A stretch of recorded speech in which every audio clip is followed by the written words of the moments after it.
welcome to another Arsecast Extra, as always, with James from Gunnerblog. What's not always is recording in a hotel room in Singapore. So I know, and it's so early in the UK. People are going to be so happy.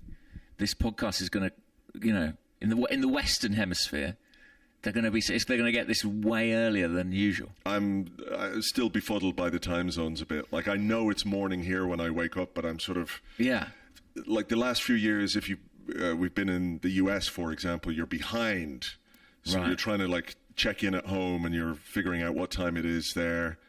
But it's like midnight here, and it's only like 5 in the evening back in Ireland or the UK. It's quite weird. We're in the future. We're living in tomorrow. That's essentially it. We're living in the tomorrow while everyone else is waiting for tomorrow to arrive. Also, it's got quite a futuristic vibe, hasn't it, Singapore? Yeah, it really does. I mean, what have you made of it? You got here Saturday or Sunday. I got here on Monday. It is sort of breathtaking in many ways. Yeah, I mean, if you've never been before, I didn't even realise this really until I came, but it's basically a city, right? It's like a city-sized nation. A city-state. A city-state. And unlike many cities back home, it sort of combines this kind of very modern... We're looking out over it now, and there's like very modern, sort of interesting, attractive architecture, and then a lot of nature as well. And it's a pretty spectacular combination. Yeah, some of the views, if you can get up high, and we're lucky enough to be quite high in this hotel room. We're looking out over the stadium, actually, where Arsenal played last night. I wasn't quite sure what to expect. I've been to a lot of cities in my life, but I have to say this one is, you just keep stopping and looking and going, oh, I've got to take a picture of that. And then you look at the pictures, and the pictures don't really do it justice, which is often the case with photos, I know, but it's... there is a kind of science fiction element to it, I think. Like the tube, the MRT, as it's known here, is... you live in London, you go on the underground all the time. Conceptually, the very same, but... The execution is different. It is different where, for example, we got on one, you go down one level and the train is going, I don't know, west, and then you go down again. So the trains are running on top of each other, in opposite directions.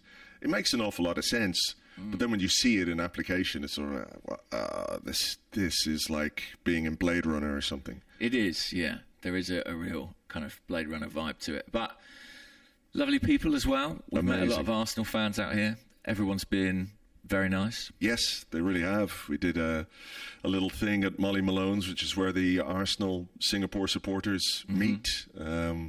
Irish bar. To watch games, I presume, at all kinds of crazy hours. Yes. I mean, that's the thing as well. When you come forward in time to live in the tomorrow, you realise what a commitment it is for fans all over the world, outside of Europe, for example, who have to either get up at crazy times, stay up for all hours. Yeah.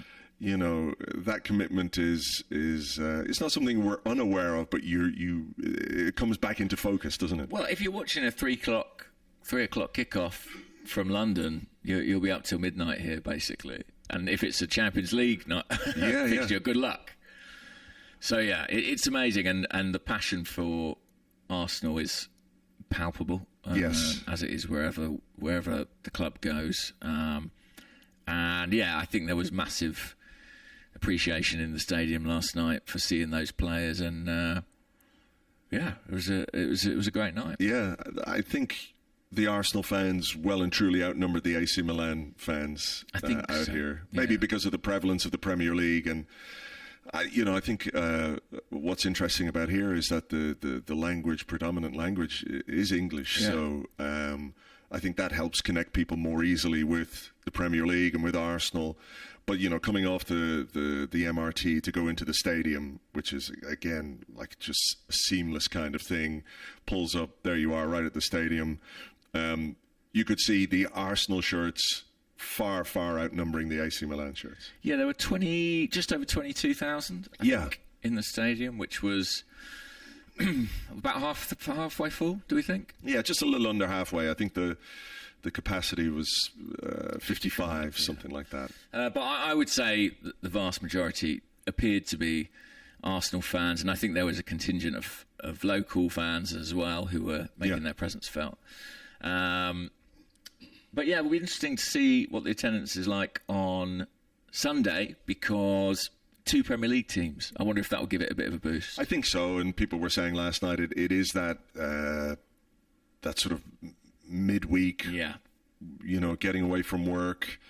I don't think the tickets are cheap either for these pre-season games, which I think was an issue, let's say, for at least one of the games in the US last year, where I think if they'd made tickets more affordable, the LA Galaxy Stadium would have been probably full, despite the midweek thing. But, those things I think are in the hands of local promoters, really, aren't they, how they charge? Most likely, But hopefully, on Sunday it will be a bigger attendance and a bit more atmosphere. But I do think, the fans inside the stadium last night really did try, and they were... I said it to you at halftime. What was fascinating was the halftime whistle went, and then people got up and they went to the bathroom and they went to get a drink or some food or whatever.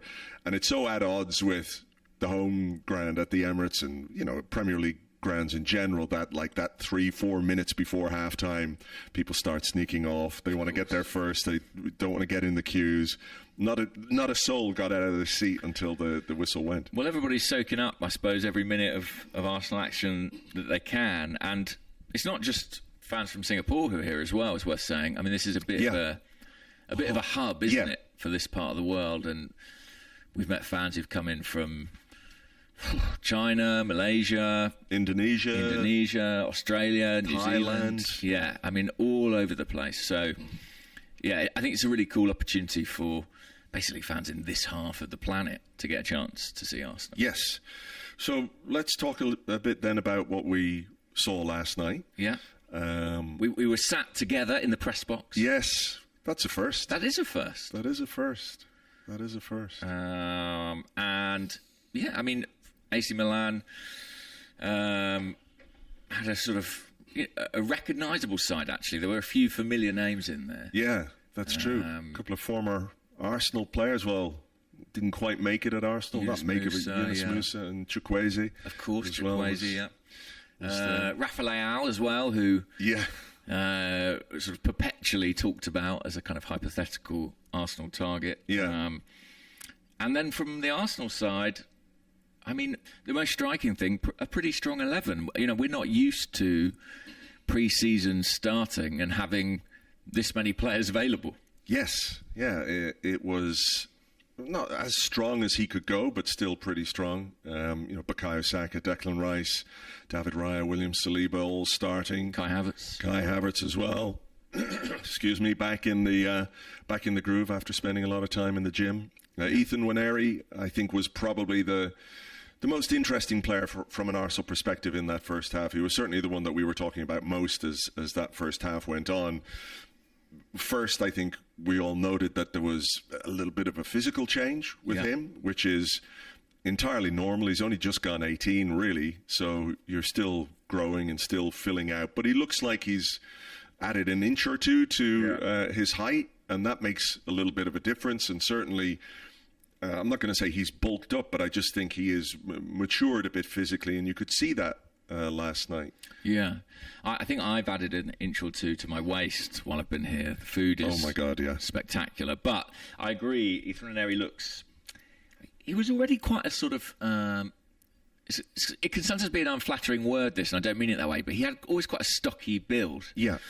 And I think that's even more the case now. He looks a little bit taller, a little bit broader.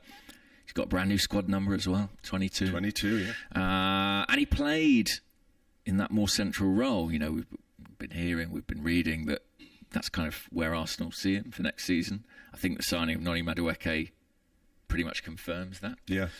And he played in that Martin Odegaard position, didn't he, on the right-hand side of the central trio, and was, I thought, the best player on the pitch in that first half.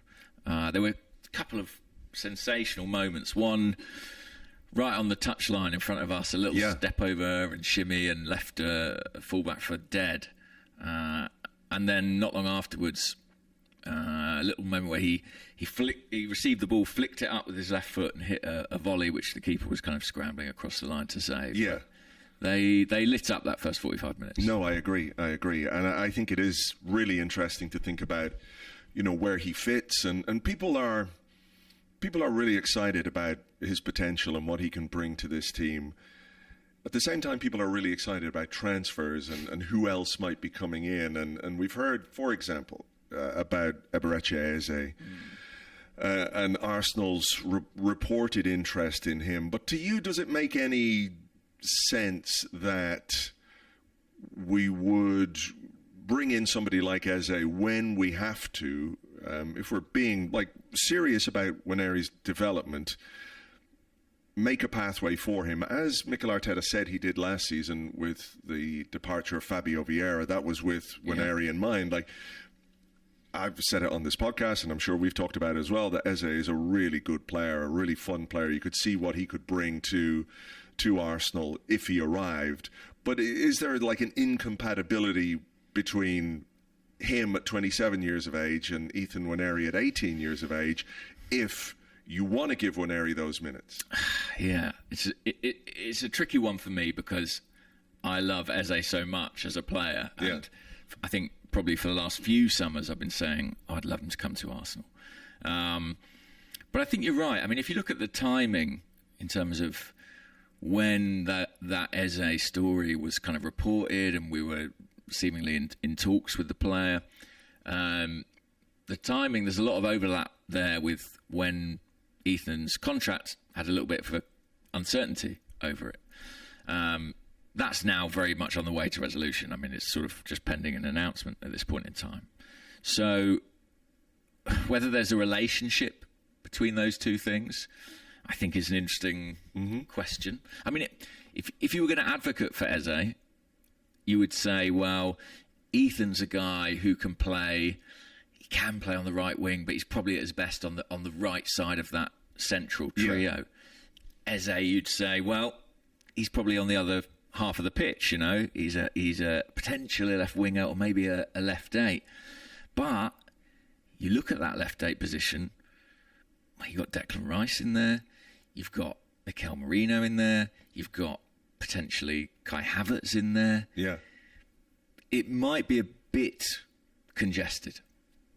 For sure. And the talk of Eze on the left, I know he can do it. I know he has played there. I just don't think that's where he's at his best, personally. So, yeah, not to sort of piss on anyone's Eze flavoured chips this morning, but, I think if Nwaneri has committed to a new deal and if the role that they envisage for him is depth, cover, competition for Martin Odegaard in that position, because I think the skill set that he has, it's getting him towards the edge of the box on his left foot in positions where he can hit the ball. And I think we've talked before about what a great ball striker he is in this squad. There are few players who really hit the ball as hard and as well as he does.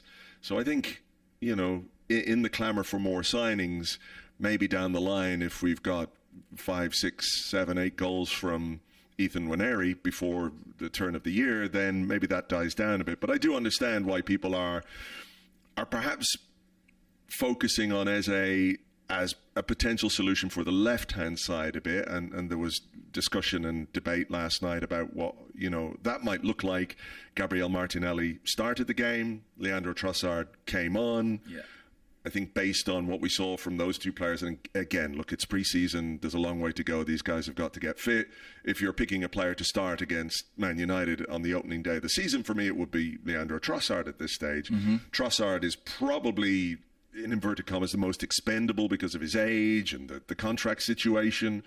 So, yeah, we've gone a little bit off-piste here, in relation to last night, but do you see that area, that left-hand side, that left wing, as the sort of last piece of the puzzle in terms of increasing the quality? I don't think we have an issue with numbers. I think we maybe just have a slight issue with quality. Yeah, I think Arsenal have done really well to address the depth of the squad. Especially with Mascara on his way, adding another defender. You look at that central midfield. I mentioned the names for left 8. You look at Zubimendi and Norgard at the base. You've got plenty of options there. Yakarez obviously adds something up top when that goes through. But I think a lot of people do look at that left wing and think, is that an area of the starting 11 where there is still just that room for improvement? It feels a little bit unfair, really, to kind of criticise a player in their first appearance of pre-season or, first public appearance. Yeah. But I did think Gabby Martinelli, kind of in terms of the court of public opinion, is probably someone who needs a pretty good pre-season. And I don't think in that context he'll be particularly pleased with his performance last night. Sure. Trossard, I agree, was probably the better of the two, but there is a degree of uncertainty over his future. As far as we know, that contract remains unsigned. Mm-hmm. He's at an age where a sale is kind of logical, verging upon sensible, I think, if it's there for Arsenal. So, I think that is kind of the outstanding position potentially. But to bring it back to Eze, do I believe that Eze fits Mikel Arteta's vision of what that left wing position looks like? I'm not sure I do. Yeah, well, look, that will all play out, I guess, over the rest of the transfer window. Before we talk a bit more about the game, I think maybe, this is related to the game, but there were a couple of players missing last night, Jurriën Timber and Gabriel, who weren't on the bench. They're with the squad out here. They're doing their training and they're recovering from surgery. Gabriel his hamstring, Timber his ankle. And Arteta was asked about them in his press conference last night and sort of said, they're getting there. On the way. They're on the way, but still a bit too soon for them. So he started with Ricardo Calafiori in the left centre back position, brought on Jakob Kivior. It's feasible / conceivable that if we're going to be mindful of recovery times for Gabriel and for Timber, that left centre-back position starting the season and some very important games at the start of the season. The Emirates Cup, for example. Yeah. There is a... silverware on the line. Well, we already won a trophy last night. That's true, actually. Yeah, the Tripe and... Pressure's off, Arteta. Fidelity Cup or something it was called. Yeah. I know what you're saying. I think Gabriel was on course maybe to be involved last night and had I don't even want to say the word setback, but like a sort of precautionary, we'll take our time with him.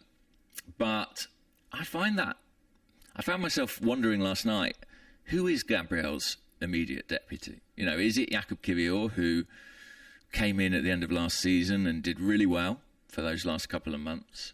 Or is it Ricardo Calafiori, who was bought for over £40 million last summer and, played as a centre-back with his former club and plays there internationally with Italy? Again, hard to draw comparisons. I thought Kivior actually did really well when he came on. Got a nice assist. Lovely ball to the back post. Really sort of beautiful clip pass for Bukayo Saka. I think that's a really interesting one. And, with Miles Lewis-Skelly kind of nailing down the left-back spot and Gabriel obviously first choice alongside Saliba, I am a bit curious about Calafiori's role in the squad. I know there'll be plenty of game time for him, but is it going to be as a left-back? Is it going to be as a centre-back? Yeah. What does it mean for Kivior? Yeah. He's another one, by the way, who looked a bit more buff, if that's the way of putting it. He looks like he's... They've all been on the protein shows. Yeah, exactly.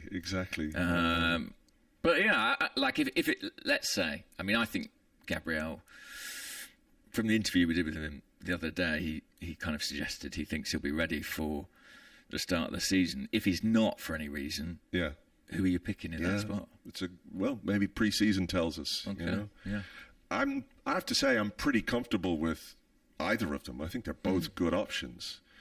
Maybe there's a little more chaos to Calafiori in that left centre-back position. Yeah. There are games, I think, where I suppose this is what you want as a manager. there are games where maybe we're going to dominate possession, a team are going to sit in deep, that you think Calafiori could be a great option. Yeah. Maybe when we're a bit more on the back foot, as a pure defender, perhaps I'm a little more comfortable with Kivior. Sure. Well, we'll see. Christian Norgard, our first view of him last night. I mean, solid, not spectacular, but pretty much exactly what you'd expect from a player who's basically up and ready, 31, loads of experience, slotted in, looked very, very comfortable. Yeah, I mean, it's funny, I did my post-match video and I don't think I really mentioned Norgard, and scrolling through the comments this morning, and a lot of people were like, what about Norgard? Wasn't Norgard good? And my honest reaction is I didn't really notice him, and I guess that's fine. Like, in that position, that's probably a good thing.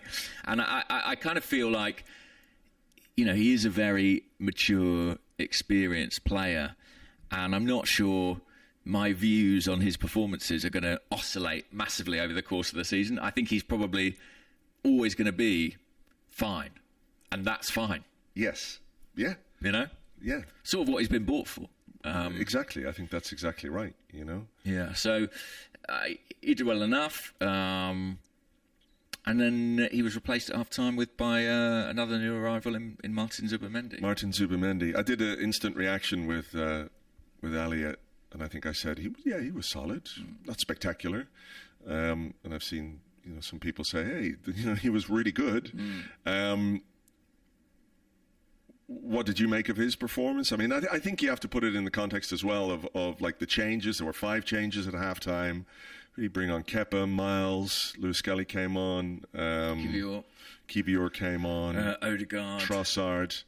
Yeah. But then with about 25 minutes to go, and we'll get to the young guys who came on, there were a number of really, really young players brought on, which is not always easy for a team to deal with. It didn't destabilise Arsenal at all. So maybe the thing about Zubimendi is, where I maybe should have given him a bit more credit, is being that kind of gel, between the front section, which had a bit more experience, and, you've got a right centre-back who's 15 years of age. You've got a Josh Nichols who's, 18 at right back. You've got Max Dowman who's 15 on the right-hand side.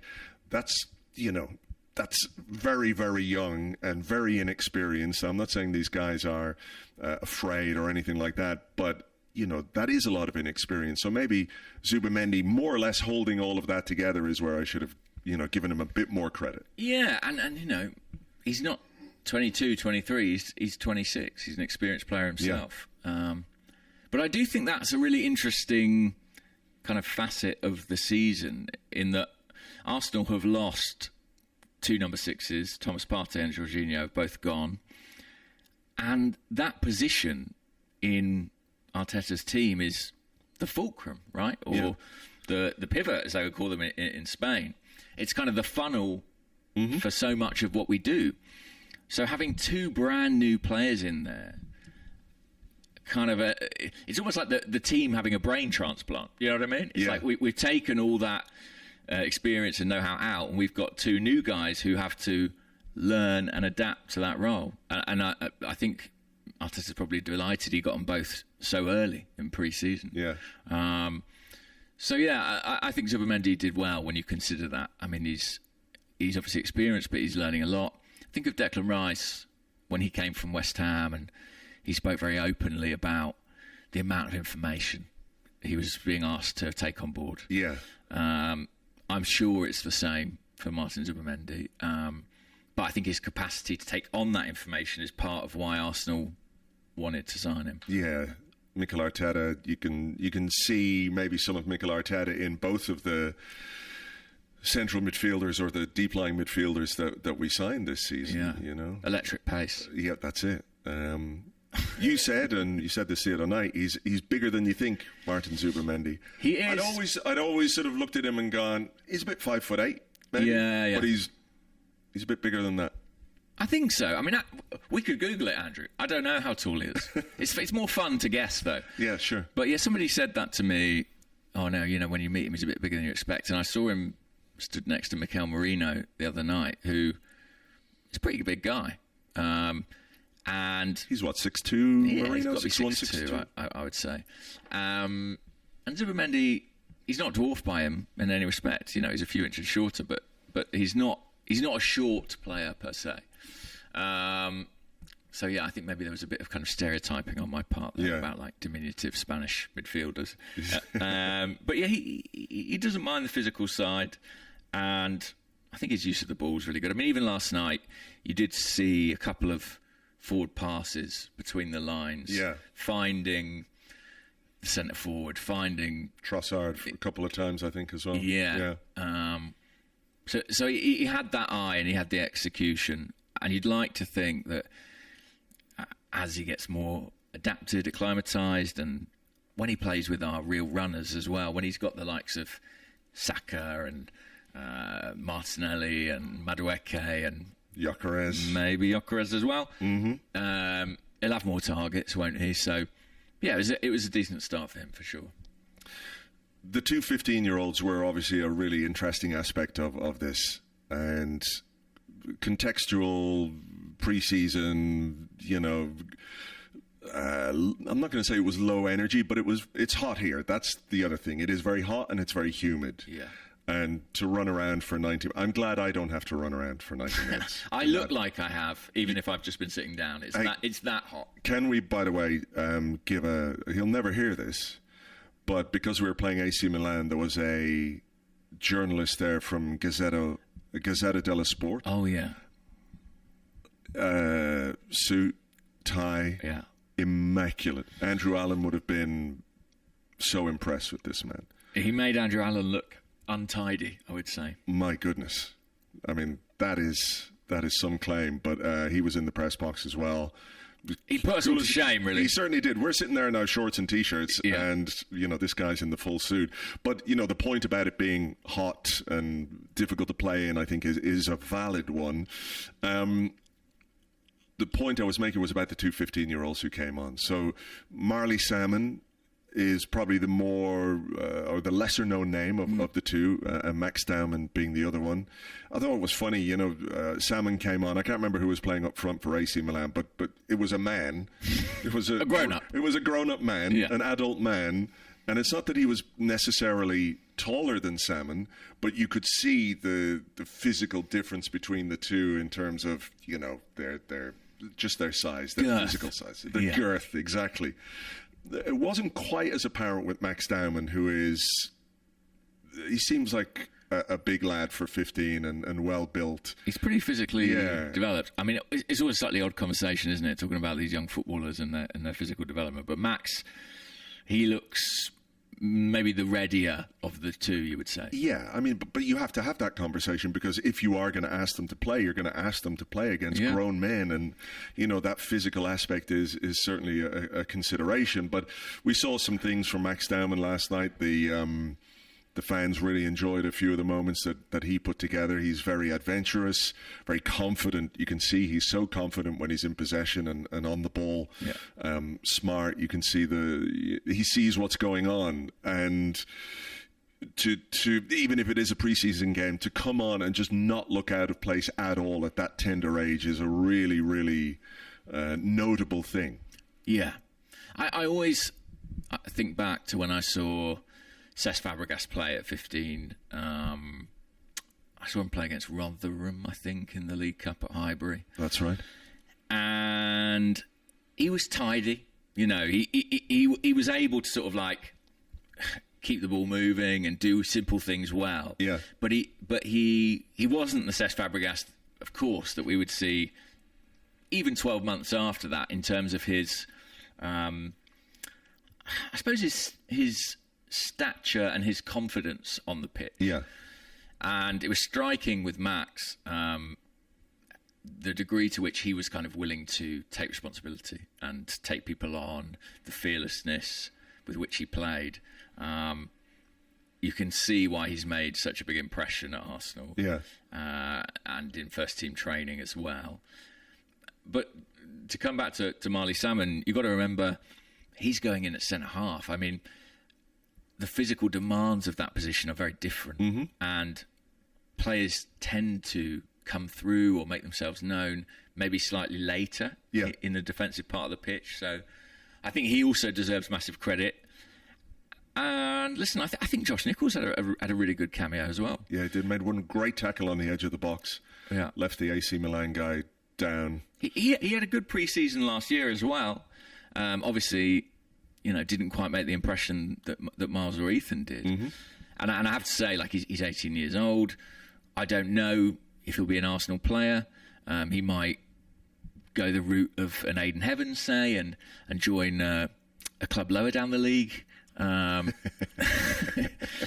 he might get some first team football, but I think he's going to have a really good career whatever happens. I think he's acquitted himself really well whenever he's been called upon. Sure.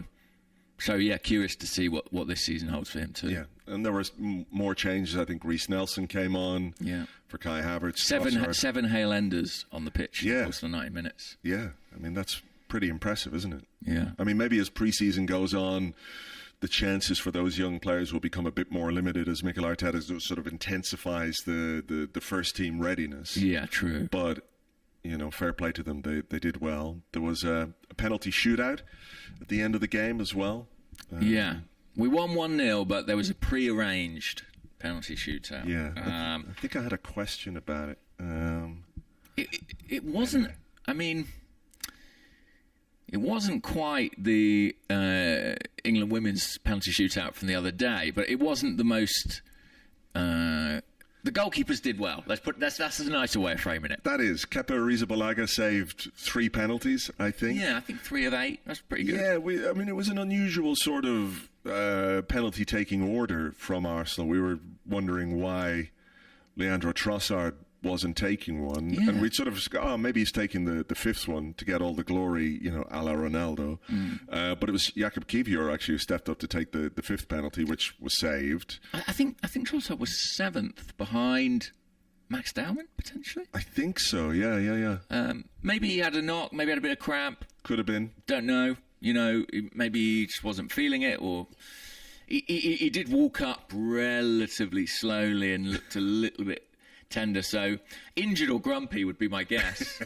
Maybe a bit of both with Leandro Trossard. Was it last season Arteta called him a little bit grumpy in a press conference? We know that he's an emotional character. Yeah. But yeah, listen, Kepa did really well. I think as a keeper, if you save 3, you kind of think you're going to be on the winning team. Yes. Maybe he had a point all those years ago when he insisted on staying on for the penalty shootout. He knows what he's doing. He does. Are we going to see it, Andrew? Finally, the Mikel Arteta goalkeeper substitution when we're in a knockout competition and we get to spot kicks? Maybe. David Raya refusing to come off. Yeah, perhaps so. But no, I mean, big credit to Max Dowman who took his penalty well and scored. Josh Nichols scored as well. And I gather Marley Salmon was a bit disappointed. He missed the final kick for Arsenal. Put it over the bar, but I think you've got to give the lad a break. 15-year-old centre-half. I think it was about the 8th taker for Arsenal. It was the last one, I think, before the goalkeepers would have taken one, I think. It was getting that way, so... It felt like it was, with all due respect, never going to end, that penalty shootout. It's really hard, isn't it? Like, is the motivation, we get to practice this scenario that we never normally do, or is it ensures we give the fans the sight of the ball going in the net a few times? I don't know. I don't know quite what it is, but I mean, I could be misremembering this, but I think it is something that Mikel Arteta has wanted to do, and in one of the pre-season games last year... I think United declined. No, there was a... Was it? Was it United? I saw a penalty shootout against Manchester United in... I think that was New the year York, before. The year before. Yeah. One team, anyway, definitely declined and one didn't want anything to do with it. I'm told... I mean, we'll see, because sometimes these things are negotiated quite late in the day, but I'm told I don't think there's currently one planned for Sunday when we face Newcastle. Right. So we can assume they've bottled it. But yeah, we'll see.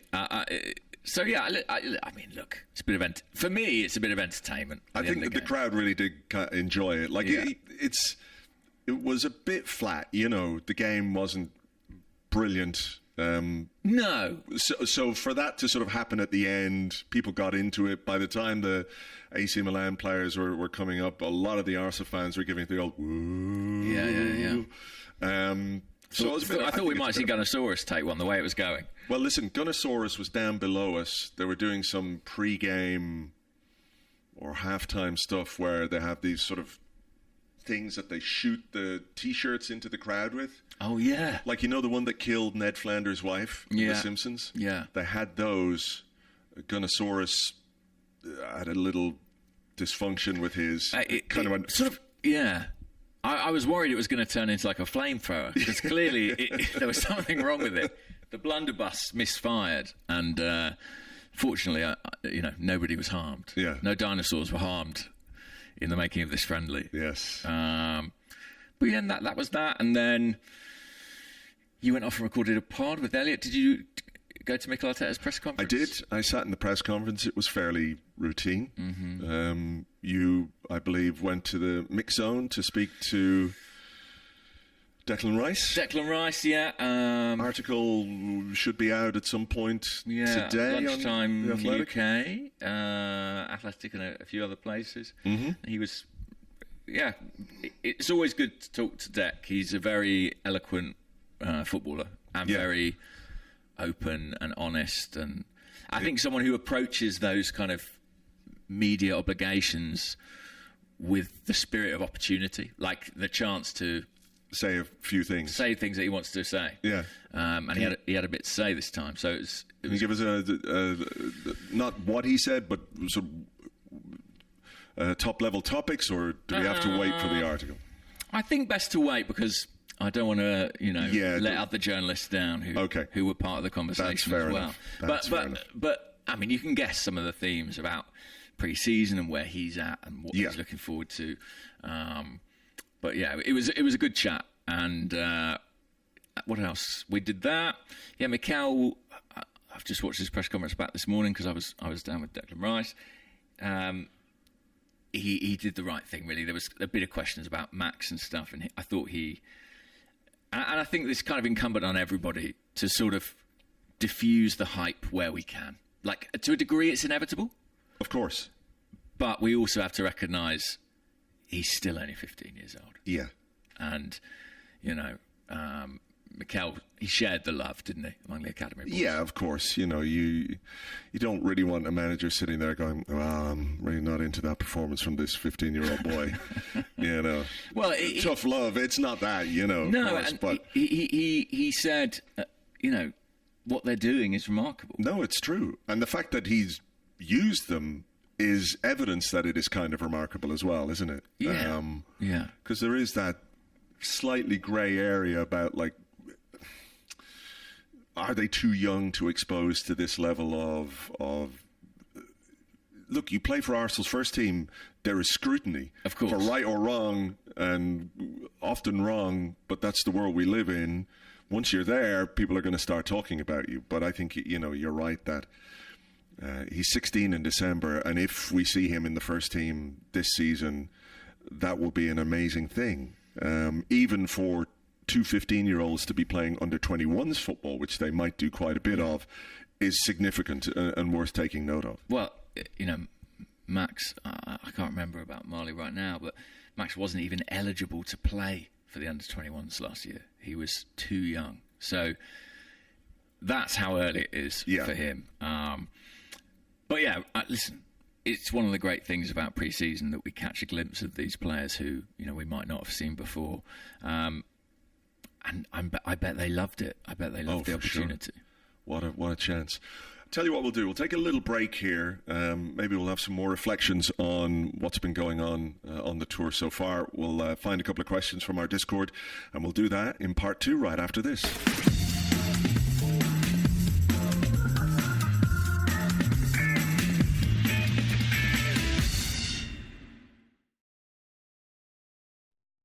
Welcome back to the Arsecast Extra. This is part 2 of the show where we answer the questions that you sent to us, this time only on our Discord, which you get access to if you're an Arseblog member on Patreon, patreon.com/Arseblog. Time zones being what they were, I forgot completely to put it on Blue Sky.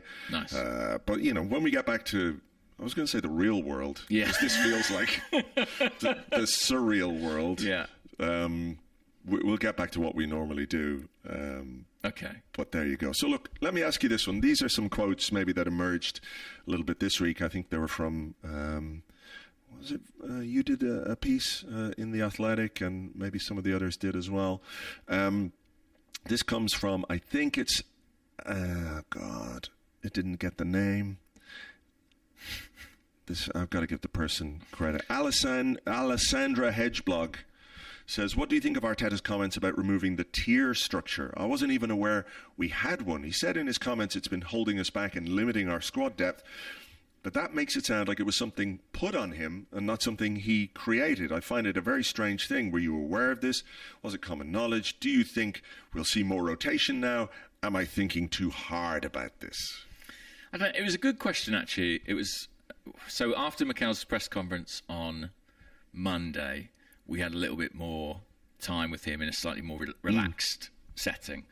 And Jordan Davis of the Sun asked him about these tier structures in the squad, which is something he's mentioned before. You may remember last season, he was saying, it's a problem if you've got 5 left-backs and they all consider themselves tier 1. Yeah. And I think we were all collectively like, what's tier 1? And then this summer, in some of their communications, and I think internally they've described Martin Zubimendi as a tier 1 signing. I think Noni Madueke as well, which I, from the state of my replies on social media, I don't think people were thrilled with. But if you spend £50 million on an England international, you're probably going to classify them as tier 1. Yeah. And to be fair, tier 1, so from Mikel's explanation, certainly until now, the squad has been categorised into at least 3 tiers. And tier 1 just means players with the potential to be starters. Doesn't necessarily mean they're the first name on the team sheet. But, sure. So I would imagine going into next season, for example, Saka, Martinelli, Madueke, probably Trossard as well, may all sit in that tier 1, because relative. I mean, Saka probably deserves his own tier on the top. Tier 0.5. Yeah. But, so Arteta kind of explained this and said, that's been the way we've done it previously. Presumably, privately, among the coaching staff and the sporting director, I doubt very much in the dressing room they're like, can tier 3 go and sit on that side, please? You will have lunch together, tier 3. But then he kind of said, I'm getting rid of it,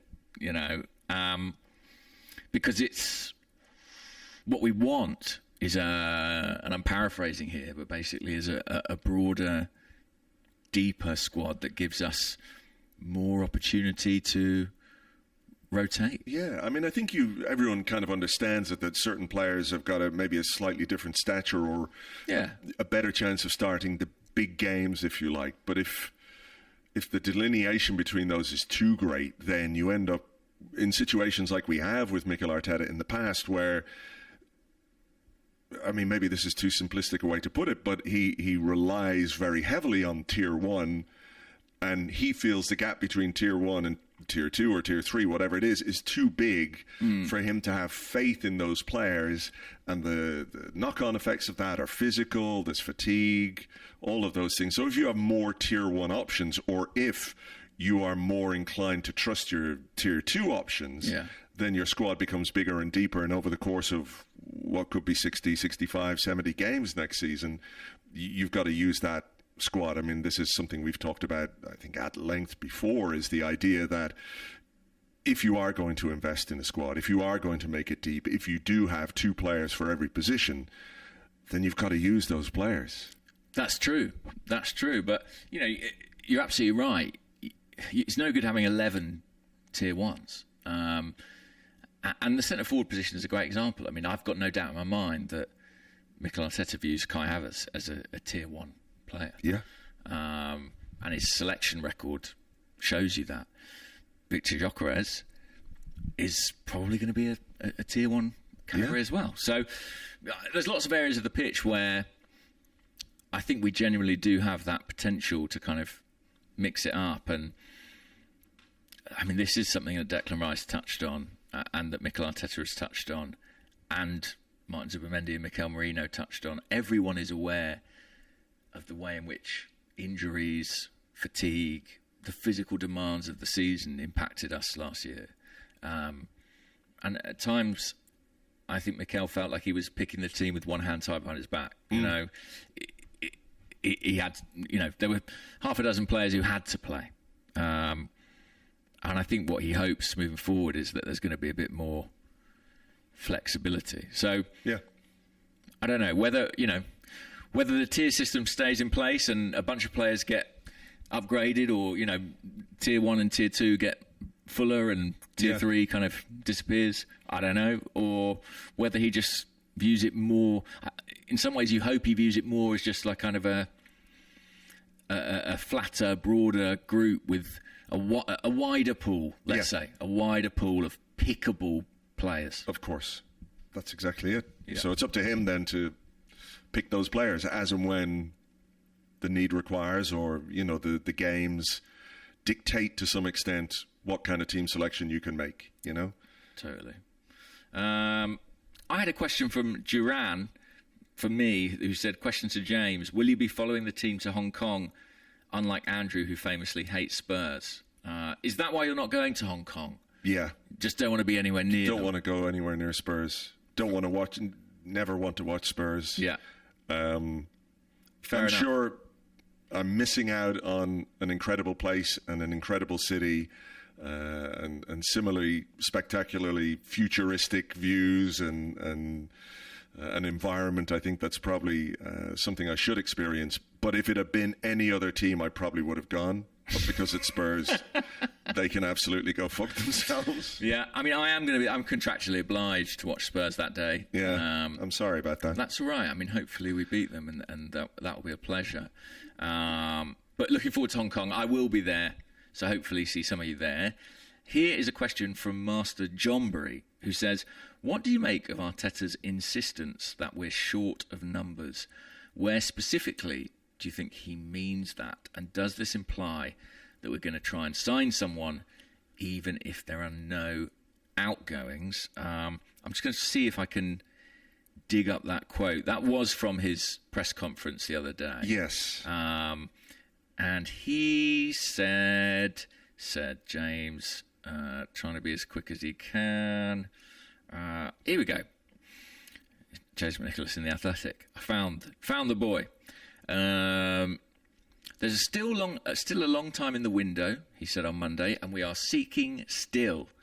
In terms of numbers, we are short, and we have to improve the depth and quality of the squad. We are constantly looking in the market. I think it's such an interesting comment to make publicly, in the knowledge that, those comments came after we had more or less tied up the deal for Christian Mosquera, which we believe the announcement there is imminent, and he's come out here to Singapore, right? Yeah. Victor Yakarez has been a breakthrough this week. Is he including those players? I mean, what do you think? Is that a reference to those two, or do you think he's looking beyond even that? It sounds to me like he's looking beyond that, because I'm pretty sure Mikel Arteta's more up to date on, those situations that we might have been, which have played out behind the scenes a little bit. I think it's fascinating because I don't really see an issue with numbers. I think we're probably too big. The squad is too big. There are some players who need to go. Zinchenko started last night. I said to you, is this a shop window selection? I don't know how many people would be going, ooh, look. Zinchenko in the wild. We must buy him now that he's playing a preseason game for Arsenal. But, there are players like Zinchenko, like Reece Nelson, like guys who've been on the bench. Albert Sambi Lokonga, who was on the bench last night, didn't get on. Fabio Vieira, who's I guess will return to London after his holidays. Carl Haynes back home Carl as Haynes, well. So there isn't an issue with numbers. I think the key word there is maybe quality. And again, I come back to that left-hand side as the area where I think if they are going to make a move, then it will be there. To me, it's not an issue of numbers. I think our numbers are pretty much fine. Once we get Mosquera and Yakarez done and over the line, I think you can make a case that is a squad that's big enough, certainly, to provide the depth that we just spoke about. Is the quality there in every single position? In most of them, I would say yes, it is. But again, we come back to that left-hand side. Is there scope for Noni Madueke to play there and do something a little bit different? Maybe. Or, is there a market opportunity that they're thinking of or looking at or open to that they're willing to hold off on?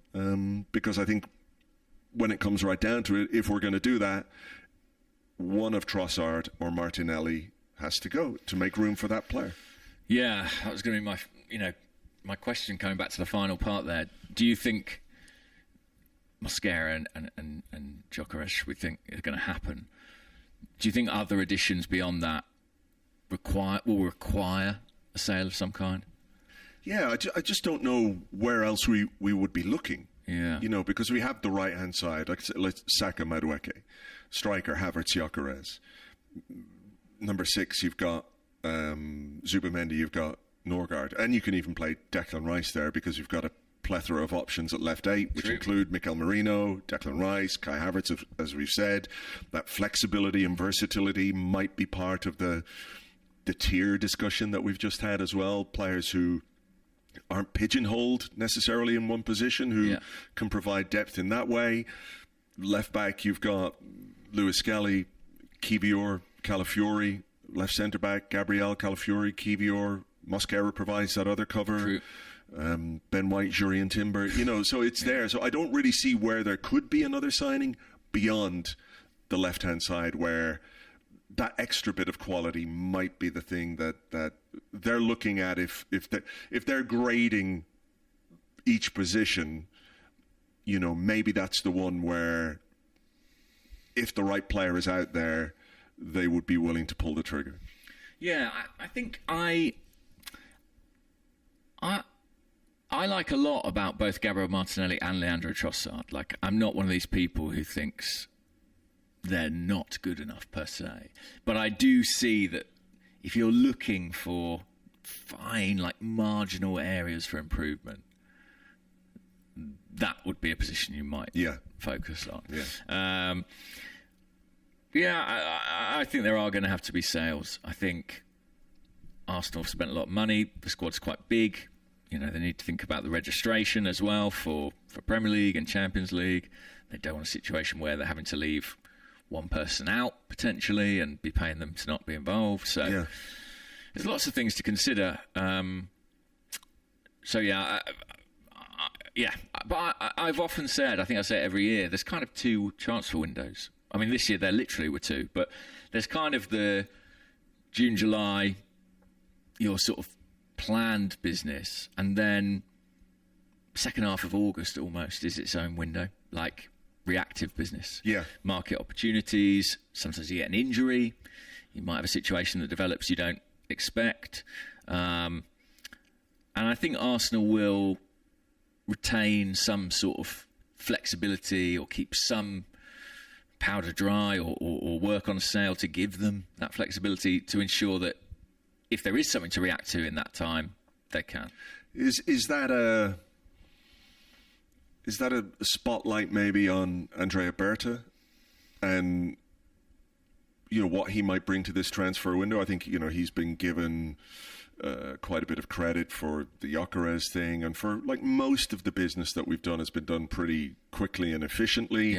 It's not just him. We know there's a whole team in recruitment and all that kind of stuff, but he's the guy, right? He is the main man. So is that maybe where he might fully stamp his influence on the transfer window between now and the end of August, that if that upgrade is out there or requires a bit of manoeuvring, his job as sporting director, which also includes the sales that we've talked about, by the way, is that something that you think maybe he might be a little bit focused on? If the manager is open to that upgrade, if we want to call it that, or that's change on the left-hand side, is that where he's got to, really get down and dirty and get it done? Yeah, he might have to be creative, or, it might be a situation where there's a bit of wheeling and dealing that has to go on. If the opportunity comes up, but you need to move somebody out, can you find a buyer? Can you make that happen? I often think, was it last summer or the summer before where, somebody did come in for Leandro Trossard, club in Saudi Arabia, but it was deadline day, and it wasn't viable really for Arsenal to take that offer or do that deal because they couldn't source a replacement adequately. So timing of these things is really important as well. Yeah. That's no good to Arsenal really if that happens, unless they've got everything lined up to press the button on a replacement. Yeah, well, let's see. Okay, here's a question from Maxwell Young, who says, is it just me who can't see the value of Merino in the squad? Considering we knew we wanted Zubimendi as well, and with the wider squad depth, was this a good allocation of funds? He's great on the day, but doesn't have a position and playing style that suits our best 11. It's not just you, it's Elliot as well, obviously. Yeah. Who we were sat with last night. Yeah, I enjoyed Merino's penalty last night, by the way. Great penalty. Yeah, really good. And he gave a big wave to the crowd afterwards. I think enjoyed that. He's a good finisher. I think, you could maybe have the argument about, was it a good allocation of funds, or did we overpay slightly for a player of his age in the final year of his contract? There is that left 8 debate. Declan Rice is going to start a lot of games there. For sure. We've talked about Kai Havertz there.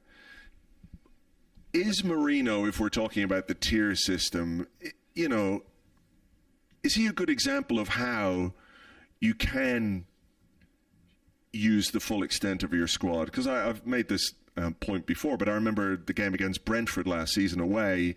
Declan Rice couldn't play. Mikel Merino was there. We won 3-1. And that's kind of exactly what you want a player like him for those games where there is a big absence or there is a big player missing. He slots in, he does a job. It's a 7 out of 10 performance. I mean, obviously he scored some goals for us last season, was pressed into action in a very different way. But over the course of this season, when you're thinking about cup games or you're thinking about Champions League games, when you're thinking about not just how you manage your starting 11, but how you manage players in game as well. Like, there's probably something to be said,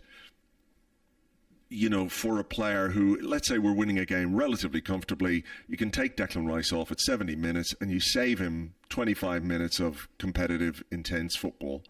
And over the course of the season, that might be really, really beneficial to you, particularly when you get to the business end of the season, when you want these guys as fresh as possible. Absolutely. And I think Mikel Merino has shown himself to be like a really reliable option for Mikel Arteta in 2 positions. I do think that if we think back to last summer or the start of last season, we kind of envisaged him as one of the starting midfielders, potentially. There was a lot of talk about, Rice, Merino and Odegaard. Yeah. And it never really came to pass, did it? Because he had those injuries in the beginning, bad shoulder injury, which, obviously impacted his arrival. And then Thomas Partey started the season and to everybody's surprise, really, stayed fit. So I think that had a slight knock-on effect on Merino. And actually, I think he's probably, he's delighted to have Zubimendi here. But in a way, that's not great news for him because it sort of cements Declan Rice, I think, in that number 8 role. Then you've got Yakarez coming in. I'm really fascinated to see what that will mean for Kai Havertz. Will we see a bit more of him in midfield, potentially? Which, again, could have a knock-on effect for Merino. Listen, I think he's a super reliable player, excellent presence in the dressing room, very popular, a great pro, smart. I don't think he's going to be a problem. I don't think he's the type to kick off.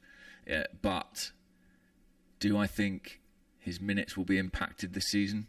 Yeah, sure. I think he is going to play a more restricted role. The big if everyone's fit. But I like him as a depth option. I do like him as a player. If I could go back to last summer and do the left 8 thing a little bit differently, that would be my preference. Mm-hmm. But there's no point really speculating about that now. So I think over the course of the season he will play a role. He'll play a decent role, but he's not going to be. When everyone's fit, a starting option for Arteta, I don't think. No, not often anyway. I think there will be games, obviously. But yeah, and I think he might sit more in tier 2 than tier 1, to reference our previous conversation. Yeah. But football's unpredictable, and I think he's been hurt by the development of Declan Rice into this true sort of box-to-box midfielder, which some people always felt he would, but not everybody did. Yeah. I'm not sure Mikel Arteta fully did. I'm not sure it was quite planned to be like this. But equally, I understand why it's happened, and it feels, as a manager, I can understand not wanting to kind of put the shackles on Declan Rice because he's such a force of nature. Yeah. I got a question here. From Fletch Chats on Discord. Okay. Fletch Chats. And they say, is there an age limit to doing the Bane celebration? There was a lot of it around last night in the ground. There was. They were doing like these flex cams and kiss cams and stuff like that, and the camera would be on a lot of Arsenal fans doing the... Yeah. Mr. Lane. I'm going to come to Arsenal and score a lot of goals. So I don't think, if you feel like doing the Bane thing, do the Bane thing. The world's fucked up enough. Let people have a bit of fun, I reckon. I think it's fine. I think it's perfectly fine. And listen, I don't know if we were asked this directly, but what do you think on his potential arrival? Are we going to see him in Asia? I mean, I'm not as well informed on these kinds of things as you are. I did see somebody suggest that the medical was going to take place out here, but you've poo-pooed that. And it's going to obviously be in London. It depends how quickly things move. Maybe Mikel Arteta would like to bring him out and get him settled in and meet the guys and just feel part of it, even if he doesn't play. Yeah. Then you might argue, is it better for him just to sort of stay in London, sort some shit out, do a bit of training rather than, take long flights to the other side of the world? I don't know. He's got a life to organise, hasn't he? He's moving country. He needs a home. He needs all those things. He needs a sofa. Yeah. But Mosquera has flown out. They flew Calafiori out last summer, didn't they? That's right, yeah. I think if they... And this is... I have no information on this. But I think if the deal gets done in the next couple of days, I think they might try and get him out. But if it gets into like early next week, I mean, they fly home Friday. Yeah. You know what I mean? Like, I sort of think at that point, is it worth flying someone, 28 hours total to be here for a day? Probably not. No, probably not. But yeah, let's see. Let's see. Things might happen quickly. Okay, let's do this one just to sort of finish us off, because we'll get this out to people. It is slightly shorter than normal. AFC Rye Pie says, I'd like you to give your guesses for the proposed add-ons to account for the 2.5 million in the Yakarez deal. That 2.5 million that was, the issue. He says, wrong answers only.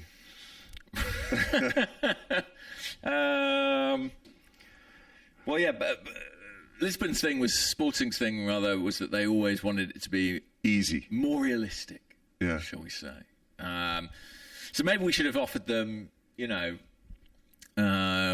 Arsenal players to be sent off or Arsenal penalties to be denied by VAR or something like that. Yeah. That feels quite achievable for us. Yeah, we could easily do that. Red cards. Probably a bit more specific to Yakarez himself. You know, one appearance. Yeah. 2.5 million. Second appearance, 2.5 million. £50,000 for every Bane celebration. Something like that. Well, hopefully, we'd pay over the odds for that. Yeah. Well, if we get a lot of Bane celebrations, I think we'll all be very happy. Yeah. As long as they're not counting everyone in the crowd, then that's fine. We're happy to pay. Yeah. Yeah, listen, add-ons, 90% of the time, if you're paying them, it's because you're happy to pay them, because something good's happened. Yes. Yeah. I always think that. People say, it's an initial fee, it could be up to this. And sometimes people are like, that sounds a bit steep. But I always think that'll be connected to that player doing well, Arsenal doing well. Mm-hmm. And that will come with prize money, with revenue. Sure. It's quite rare, I think, that you'll begrudgingly make those payments. Yeah, of course. The big achievements, I suppose, are written into a lot of these deals, winning the title or winning the Champions League, which is not impossible. But for a club like Sporting, if they want to maximise the income, they're going to go, you could do it, but you haven't done it, so that might make our life a bit more difficult. So I guess they're looking for more assurance in that regard. Anyway, it does seem as if all the I's have been dotted and T's have been crossed until such time as we get official confirmation. Masks have been worn. Listen, if you look at the numbers and the add-ons and everything, I think in this market, Arsenal have actually got themselves a pretty good deal on Yakarez. I'm just having a look now to sort of check the figures. I don't want to misquote, but in sterling, you're looking at about 55 million as an upfront fee. Okay. About 8.5 million in potential add-ons. I think I said on here before, it's not much more than we paid for Lacazette, Aubameyang. It's kind of in that range. Yeah. I think it's, is it less than what we paid for Kai Havertz potentially? Yes, I think it is. Yeah. So for a player with that goal-scoring record, I know he's a little bit older, 27. Yeah. But I think it's a really good price. And he's I know people have got their questions about the Portuguese league, and look, it'll all come out in the wash. He'll either be a success or he won't. But he's a big, strong, fast, physical, goal-scoring bastard, and that's kind of what we've needed. And who's gone to war to come to Arsenal? Yeah. And I think that made a big impression on the decision makers of the club. Well, let's hope it gets done over the coming days. While we're here, we play Newcastle on Sunday, of course, and we'll be going to that. Sunday lunchtime, European time. Yes. Sunday evening here. And then what time it is in the rest of the world. I don't know what we'll do about podcasts next week. We'll have to. We'll figure out something. Yeah, maybe I'm back in Dublin on Tuesday, so we'll chat about it offline and see if we can line up something because you're going to be in Hong Kong. I'll be in Hong Kong. Yeah. If it's difficult, I might see if I can get somebody else to jump on Tuesday. One of your other tier ones, I guess. One of the other tier ones. They're all tier ones. I think all of you is tier 1. Come on, mate. You're tier 0.5, James. You're like... I'm Saka. You're Saka. Okay, you're cool. Bukayo Saka. So, look, we're going to leave it there. We're going to, I think, probably explore this incredible city a little bit more, get some more incredible food. And like I said, we'll have a podcast for you next week. Thank you to all you guys, as always, for being here and listening. If you see us out and about in Singapore, please do come and say hello. It's always great to meet everybody. But for now, take it easy, and we will catch you on the next one. Bye-bye.